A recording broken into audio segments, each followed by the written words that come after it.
নমস্কার, টিএ রান্নাঘরের তরফ থেকে সবাইকে স্বাগত জানাচ্ছি। আজকে আমার রেসিপি বাঙালির খুব প্রিয় মিষ্টি কুমড়ো ও শুকনো মাছের সবজি, যা ভাত রুটি সব কিছুর সঙ্গে খেতে দুর্দান্ত লাগে। রেসিপিটি শেয়ার করার আগে পুরনো বন্ধুরা আমার পাশে থাকবেন, আর নতুন বন্ধুদের কাছে লাইক শেয়ার ও সাবস্ক্রাইব করার অনুরোধ করছি। মিষ্টি কুমড়োগুলোকে আমি এরকম গোটা গোটা করে কেটে নিয়েছি, আর আলুগুলোকেও গোটা গোটা করে কেটে নিয়েছি। আর এখানে একটি শুকনো মাছ নিয়েছি। শুকনো মাছটাকে প্রথমে একটি পাত্র গরম জল বসিয়ে দিয়েছিলাম। সেই গরম জলের মধ্যে ভালো করে ধুয়ে পরিষ্কার করে এভাবে খুলে নিয়েছি।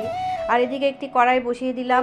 কড়াই বসিয়ে দিয়ে ওখানে আমি টুকরো টুকরো আলুগুলো ভেজে নিলাম। টুকরো টুকরো আলুগুলো লাল লাল করে ভেজে নেওয়ার পরে ওই কড়াইয়ের মধ্যে আমি শুকনো মাছগুলোকে ভেজে নিলাম।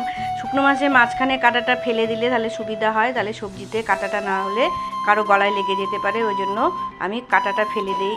ওই তেলের মধ্যে আমি 3টে শুকনো লঙ্কা ফোড়ন দিলাম, আর একটুখানি গোটা জিরা ফোড়ন দিয়ে আমি 10-12টা রসুনের কোয়া থেতো করে নিয়েছিলাম, সেই রসুনের কোয়াটা দিয়ে দিলাম। দিয়ে দুটো পেঁয়াজ আমি কুচি করে রেখেছিলাম, সেই পেঁয়াজ দুটো দিয়ে দিলাম।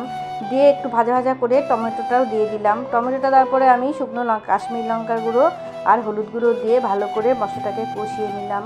মশলাটা কষানো হয়ে গেলে কেটে রাখা মিষ্টি কুমড়ার টুকরোগুলো দিয়ে ভালো করে মশলাটার সঙ্গে মিক্স করে নিলাম। কিছুক্ষণ নাড়াচাড়া করে আমি একটি ঢাকনার সাহায্যে ঢেকে দিলাম। 5-7 মিনিট পর ঢাকাটা সরিয়ে আবার নাড়াচাড়া করে আবার আমি ঢাকা দিয়ে দিলাম। এইভাবে 2-3 বার ঢাকাটা সরিয়ে সরিয়ে নাড়াচাড়া করে নিলাম। তারপরে একটুখানি আমি শেষে দিয়ে দিলাম লবণ আর একটু জিরা পাউডার। লবণটা আমি আগে দিইনি, লবণটা দিলে পরে জল কাটে, তখন মিষ্টি কুমড়োটা ভাজা হয় না, একটা কাঁচা কাঁচা গন্ধ করে, ওই জন্য লবণ ছাড়াই আমি কিছুটা সময় ভেজে নিয়েছি। তারপরে লবণটা দেওয়ার পরে আলুটা দিয়ে ভালো করে কষিয়ে নিয়ে আমি এখানে পরিমাণ মতো জল দিয়ে দিলাম। ঝোলের জলটা দিয়ে আমি শুকনো মাছ দিয়ে দিলাম। বলক আসলে পরে শুকনো মাছটা দিয়ে নাড়াচাড়া করে আবার ঢাকা দিয়ে ঢেকে দিলাম।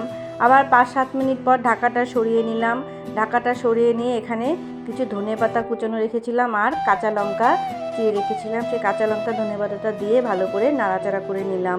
আমার রান্নাটা কিন্তু কমপ্লিট হয়ে গেল। খুবই সহজ ও সিম্পলভাবে খুব তাড়াতাড়ি রান্নাটা করা যায়। বন্ধুরা, তোমরা বাড়িতে এইভাবে অবশ্যই ট্রাই করবে।